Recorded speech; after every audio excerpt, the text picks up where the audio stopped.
की एक और बड़ी खबर जो गुजरात से ही आ रही है, गुजरात के आनंद से बड़ी खबर, जहां के तहसीलदार विनोद प्रजापति के पास एक आतंकी चिट्ठी आई है। इस चिट्ठी में साफ तौर पर लिखा है कि आने वाले दिनों में आतंकवादी बोरशद इलाके में 7 धमाके करेंगे।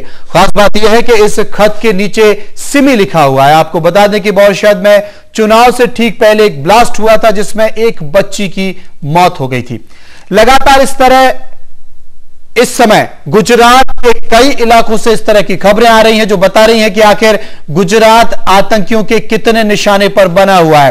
अहमदाबाद में एक 16 धमाके होते हैं, उसके बाद सूरत में जिंदा बमों को मिलने का सिलसिला जारी। और अब एक और बड़ी खबर जो कि गुजरात के आनंद से आ रही है, आने वाले दिनों में 7 बड़े धमाके किए जा सकते हैं। यह साजिश बनाई गई है। यह जानकारी आतंकियों ने एक पैगाम के द्वारा भेजी और यह कहा है कि रोक सको तो रोक लो।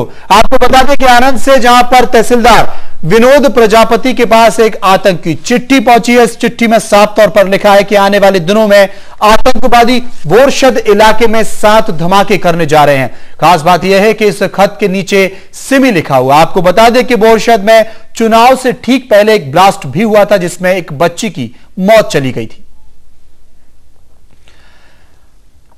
आप देख सकते हैं कि आनंद में आतंकी चिट्ठी आई है, आतंकियों का पैगाम पहुंचा और आतंकवादियों ने अपने इरादों से ठीक तरीके से लोगों को वाकिफ भी करा दिया, जिसमें कहा गया है गुजरात के आनंद के बोरशद इलाके में धमाके किए जाएंगे। ये 7 धमाके होंगे जिससे पूरा बोरशद इलाका दहल जाएगा। सीधे चलते हैं, समय संवाददाता मनोज हमारे साथ बने हुए हैं। क्या कहा जाए इन धमाकों को मनोज?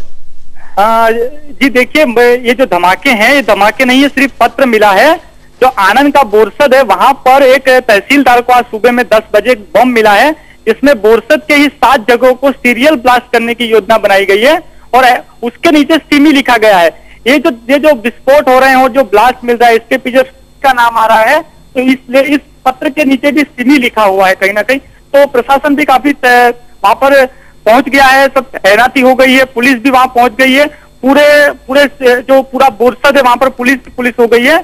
और देखिए जो जगह बताई गई है वहां पर पूरी तरह से बॉम्ब स्फोट पूरा पहुंच गया है और वहां पर सब देख हो रहा है, तलाशी ली जा रही है। तो आप देख सकते हैं धमाकों की धमकी पहुंची है, संदेश पहुंचा है, पैगाम पहुंचा है आतंकवादियों के। गुजरात के आनंद जिले में यह चिट्ठी आई है, बोरशद इलाके में यह चिट्ठी आई और कहा गया है कि 7 धमाके आने वाले दिनों में किए जाएंगे, रोक सको तो रोक लो। आपको यह भी बता दें कि हमारे संवाददाता मनोज बता रहे हैं कि इस चिट्ठी के नीचे सिमी लिखा हुआ है, जिससे स्थानीय प्रशासन के माथे पर बल फुट चुका है, पसीना आ चुका है। मनोज, जब यह चिट्ठी तहसीलदार साहब को मिली थी उसके बाद उनका क्या कहना है, किस तरह का यह इलाका है? इससे पहले भी चुनाव के वक्त इस इलाके में धमाका हो चुका है। जैसे ये चिट्ठी मिली है, तहसीलदार ने तो वैसे कुछ कहा नहीं है, लेकिन उन्होंने जब पुलिस को जब बताया तो पुलिस कह रही है कि ऐसे पत्र तो पहले भी आते रहते हैं, लेकिन ये जो वक्त है जब काफी धमाके हो रहे हैं, पूरे जो अहमदाबाद में हुए, सूरत में मिल रहे हैं, तो इसको लेकर वहां पर काफी सतर्कता बरती जा रही है। और बात ऐसी थी कि चुनाव से ठीक पहले वहां पर 3 व्यक्तियों को पकड़ा गया था जिनके पास देसी बम था और उसी रात को उसी बोरसद में एक ब्लास्ट हुआ था जिसमें एक 4 साल की बच्ची की मौत हुई थी। तो हमारे संवाददाता बता रहे हैं कि इस इलाके में एक धमाका चुनाव के वक्त हो चुका है जिसमें 4 साल की बच्ची की मौत हो चुकी है। एक बार फिर बोरशद इलाके में धमाकों की धमकी दी गई है। यह धमकी एक चिट्ठी के माध्यम से दी गई है। तहसीलदार विनोद के पास यह चिट्ठी पहुंची है जिसमें यह कहा गया कि आने वाले दिनों में, आने वाले समय में 7 बड़े धमाके किए जाएंगे, रोक सको तो रोक लो। आपको यह भी बता दें कि इस चिट्ठी के नीचे सिमी लिखा हुआ है। तहसीलदार महोदय का कहना था कि इस तरह की चिट्ठियां आती रहती हैं, धमकी की चिट्ठियां आती रहती हैं, लेकिन इस वक्त का माहौल काफी संवेदनशील है। ऐसे समय जब अहमदाबाद इस समय बारूद के ढेर पर बना हुआ है, वहां पर लगातार एक के बाद एक सिलसिलेवार 16 धमाके हो चुके हैं, कई लोगों की जानें जा चुकी हैं। सूरत में जिंदा बमों के मिलने का सिलसिला लगातार बना हुआ है। ऐसे में एक अगर धमकी भरी चिट्ठी पहुंची है तो कहीं ना कहीं स्थानीय प्रशासन के हाथ पैर भी फूले हैं। आपको बता दें कि इस समय गुजरात बारूद के ढेर पर बैठा हुआ, लगातार इस तरह की घटना, इस तरह की खबरें सामने आती जा रही हैं कि स्थानीय प्रशासन, राज्य सरकार के हाथ पैर भी फूल चुके हैं। आनंद में एक ऐसी ही आतंकी चिट्ठी, ऐसा ही आतंकी पैगाम पहुंचा है, धमाकों की धमकी पहुंची है। गुजरात के आनंद में जहां पर बोरसद इलाके में 7 बड़े धमाके करने की धमकी दी गई है और यह कहा गया है कि रोक सको तो रोक लो, आने वाले समय में 7 बड़े धमाके बोरसद में किए जाएंगे।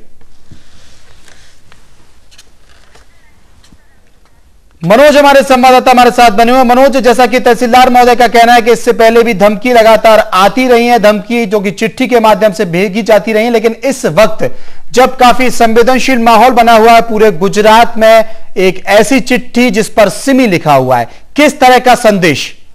देखिए, ये जो संदेश है वहां के लोग ऐसा बता रहे हैं कि सिर्फ ये खौफ बढ़ाने के लिए संदेश दिए गए हैं, लेकिन मैंने पहले भी बता चुका हूं कि ये जो पूरा मामला अभी जो गुजरात में बना हुआ है, इसको लेकर कोई भी शंका करना प्रशासन के गले नहीं उतर रहा है और इसीलिए वो लोग काफी वहां पर बॉम्ब स्क्वाड पहुंच चुका है और पहुंचने वाला है। जैसे कि आनंद से कुछ दूरी पर है ये गांव, इसलिए वहां पर जाने में थोड़ी देर लग रही है, लेकिन पुलिस पूरी तैयारी बता रही है। अभी कोई भी उन्हें लापरवाही, ऐसा कोई भी कि ये धमकी होगी, ऐसा कुछ होगा, कोई नहीं। और पब्लिक भी वहां पर काफी सहमी हुई है। मनोज, आपसे जानना चाहते हैं, ये जो चिट्ठी पहुंची है तहसीलदार महोदय के पास, ये चिट्ठी किसके माध्यम से, डाक के माध्यम से है, ऐसे ही किसी व्यक्ति ने भेज दी? नहीं सर, ये चिट्ठी जो पहुंची है वो डाक के माध्यम से पहुंची है। डाक से पत्र आया था और तहसीलदार की कार्यालय में ये पत्र आया था। मनोज, आपसे ये भी जानना चाहते हैं, जब कोई चिट्ठी डाक से आती है तो उसके पीछे उस जगह की सील लगी होती है जहां से ये चिट्ठी आई है, क्या कोई ऐसी सील लगी है? चिट्ठी किस गुजरात के किस जिले से भेजी गई है, किस राज्य से भेजी गई है? देखिए, ये जो पूरा मामला है, जो काफी इन्वेस्टिगेशन होना है, इसलिए ये लोग अब मीडिया को वो पूरी जानकारी नहीं बताते हैं। जैसे मीडिया में बात आ जाती है तो वो पूरा लीक हो जाने का डर होता है, इसलिए ये लोग वो जो अभी फिलहाल नहीं बता रहे हैं, कह रहे हैं ये इन्वेस्टिगेशन होगा। मनोज, हमारे संवाददाता बता रहे हैं कि फिलहाल पुलिस ऐसी कोई जानकारी नहीं दे रही है। आपको बता दें कि इससे पहले लगातार आतंकी कॉल का सिलसिला जारी था, अमरेली में, उसके बाद भावनगर में और उसके बाद सूरत में इस तरह का सिलसिला जारी हुआ फोन कॉल का। अब चिट्ठी पत्री का दौर शुरू हो गया है। पैगाम चिट्ठी के माध्यम से, पैगाम के माध्यम से यह बताने की आतंकियों द्वारा कोशिश की जा रही है कि अब आनंद के बोरसद इलाके में एक के बाद एक 7 धमाके किए जाएंगे, रोक सको तो रोक लो। आपको यह भी बता दें कि चिट्ठी इस इलाके के तहसीलदार के पास पहुंची है, डाक के माध्यम से पहुंची है और यह बताने की कोशिश की जा रही है कि अब बोरसद इलाका भी आतंक के ढेर पर, बारूद के ढेर पर मौजूद है। इसके बाद स्थानीय प्रशासन अब चौकस हो गया है, बम निरोधक दस्ता भी पहुंचने वाला और यह तलाश करने की कोशिश की जा रही है कि अगर चिट्ठी भेजी गई है तो क्या वाकई इलाके में इस तरह की वारदातों को अंजाम देने की कोशिश की जा रही है। मनोज, हमारे संवाददाता मौजूद है। मनोज, अगर बात करें सुरक्षा व्यवस्था की तो कितने लोग इस सुरक्षा व्यवस्था में, छानबीन में, नाकेबंदी में लग गए हैं? देखिए, पूरा जो प्रशासन है, आनंद जिले का जितनी भी पुलिस है, खास करके जो बड़े अधिकारी हैं, वो मौके पे पहुंचना शुरू हो गए हैं और पूरे ही इलाके को जो बताए गए हैं, जो खास करके सरदार पटेल हाई स्कूल बताई जा रही है, जनता बाजार और रवि चकला, ये जो पूरे जो वहां के विस्तार है, वहां पर खास करके जो चेकिंग चल रही है और काफी खोजबीन जारी है वहां पर फिलहाल। मनोज, इससे पहले भी बोरसद इलाके में एक विस्फोट हुआ था, क्या उसमें कोई गिरफ्तारी हुई, ऐसा कोई संकेत मिला जिस व्यक्ति का आतंकी गतिविधियों से संपर्क रहा हो? देखिए, ये जो पूरा जो मैं पहले बता चुका हूं कि ये पहले उसी दिन एक बोरसद में से 9 देसी बम पकड़े गए थे और 3 अभियुक्तों को पकड़ा गया था और उसी रात पुलिस के कहने के मुताबिक कि वहां पर जिनके घर में देसी बम थे, उन्होंने बाहर फेंकना शुरू कर दिया था और कूड़ेदान में जो बम था और उसी से बच्ची की मौत हो गई थी। उसके बाद कोई गिरफ्तारी नहीं हुई। को बोल रहे हैं कि किसने फेंका था उसकी जांच चल रही है, लेकिन फिलहाल उस मामले में कोई गिरफ्तारी नहीं हुई। मनोज, एक बड़ा सवाल यह निकल कर आता है कि देसी बम फेंके जाते हैं पुलिसकर्मियों पर और उसमें एक बच्ची की मौत भी हो जाती है, लेकिन आप जैसा कि बता रहे हैं कि कोई गिरफ्तारी नहीं हुई। क्या वो फाइल बंद कर दी गई और अगर कर दी गई तो क्यों? देखिए, ये जो पूरा ही जो बोरसद का इलाका है वो बहुत ही पहले से ही काफी सेंसिटिव रहा है और इसी को देखकर जो पुलिस की जांच है वो भी काफी सोच समझ के उसके ऊपर पहुंचती है कि क्या किया जाए, क्या नहीं किया जाए और शायद इसीलिए उस जांच में काफी धीमी गति हो जाती है। बहुत बहुत शुक्रिया मनोज, हमारे संवाददाता आनंद से जानकारी दे रहे थे कि इस समय पूरा गुजरात के कई इलाके बारूद के ढेर पर मौजूद है।